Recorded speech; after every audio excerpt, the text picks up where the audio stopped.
In this week's video, I'm going to be talking about all of the bad decisions in my life and things that happened that pushed me to the point of self-destruction when I was 17. To explain why I ended up in a self-destruct mode, I have to go back to my childhood. Before I was born, my mum lost a child to golden staph, and I was the next to come after Haley died. And I always felt like I didn't live up to my mother's expectation of me. And when my little sister was born about 2.5 years later, I started to notice that my mum would play favorites of my little sister. She liked horse riding and I didn't. She liked everything that my mum liked and I didn't. So I always felt a distant feeling with my mum.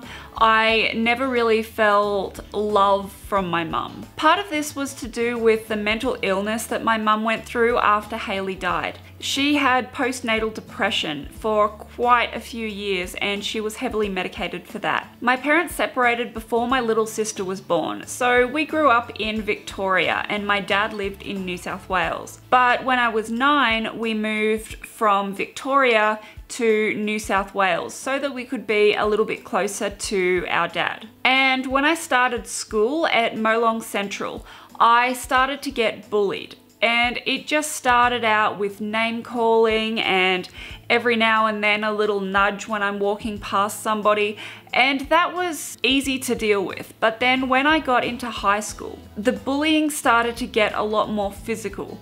I would be walking down the hall and people would trip me, I would get pushed down the stairs, I would get things thrown at the back of my head when I was in the classroom. And when I was out of the classroom, I would get people coming up to me and calling me names, calling me worthless, calling me ugly, telling me that I'm a worthless piece of shit.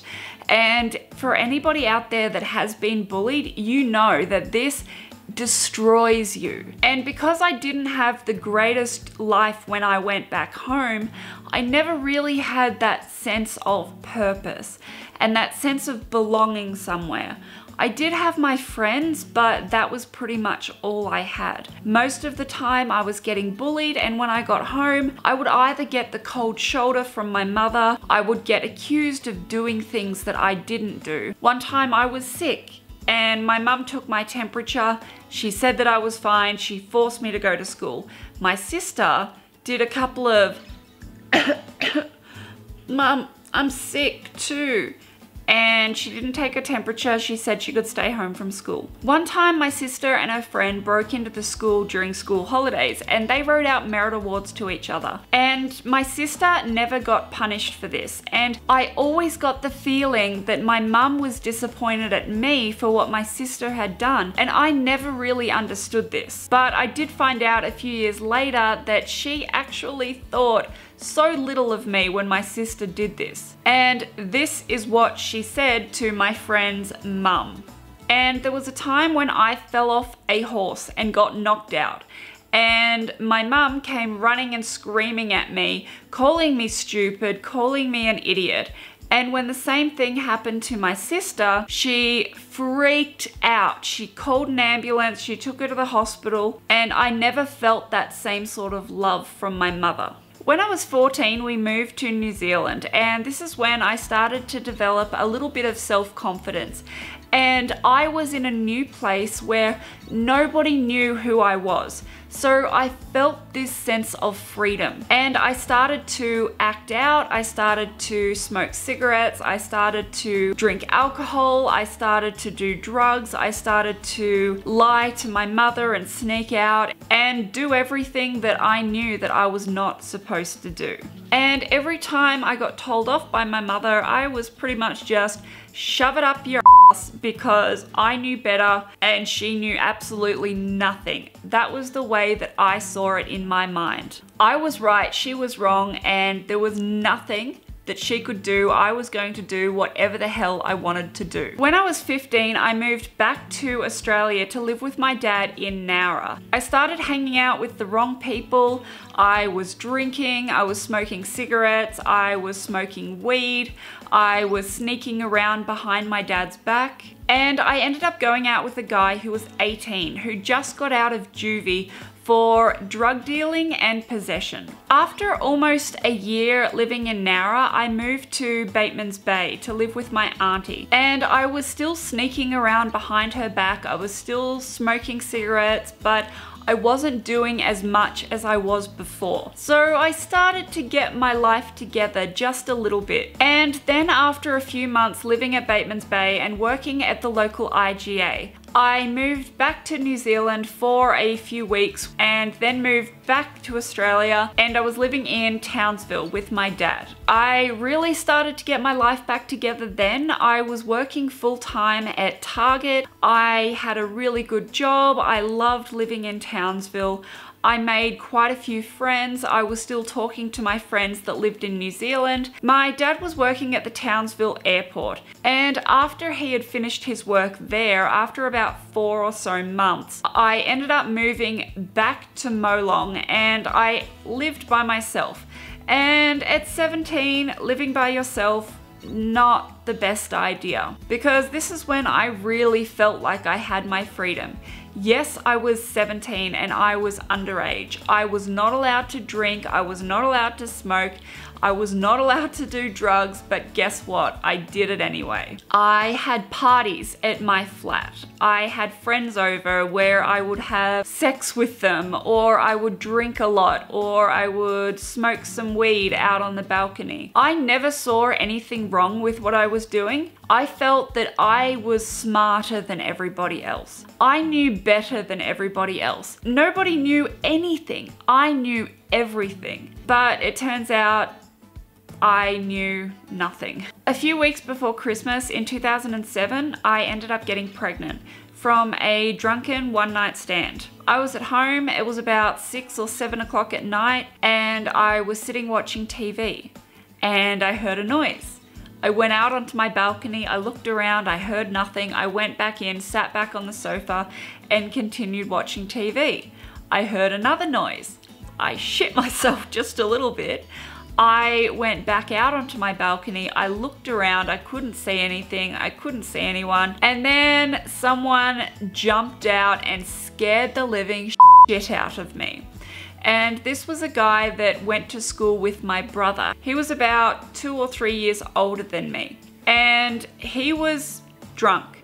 He had a beer in one hand and weed in the other. And he ended up going downstairs and unlocking the door so his friend could come up. So we were just getting drunk, we were smoking weed, we were high as a kite, we were drunk as anything. And me and this guy, let's call him Anderson. So me and Anderson, we started to flirt with each other, and his friend sort of got the message and just got up and left. So one thing led to another. We ended up in my bedroom, and I thought, well, screw it. I'm drunk, I'm stoned. There's no way I could get pregnant when I'm drunk and stoned. So we had sex. It was fun and it was unprotected.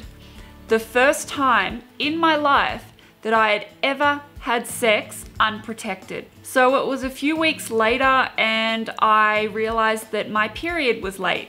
It was about 5 days late, and it's never that late.